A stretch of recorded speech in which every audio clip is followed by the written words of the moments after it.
Fíjense bien, vamos a descontracturar este músculo que es muy importante, es muy grande. Voy a tratar de dar la explicación lo más rápido que se pueda porque a veces no me alcanza y me paso del tiempo. Es importante descontracturarlo porque apretamos los dientes cuando dormimos. Entonces vamos a hacerlo, es lo único que se hace hacia abajo, pero no hay problema, no pasa nada, no se caen los cachetitos y vamos a hacer un lifting.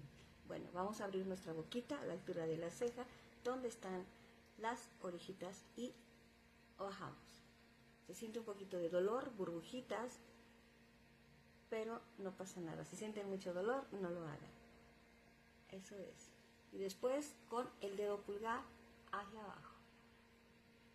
Háganlo 10 segunditos. Activan sus ganglios linfáticos. Eso es. Muy bien. Y ahora el lifting. Lo hacen hacia arriba hasta nuestro temporal.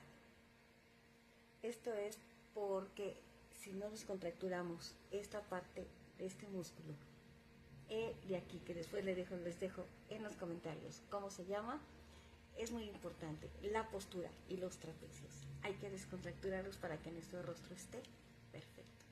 Háganlo 10 segunditos, 3 veces más.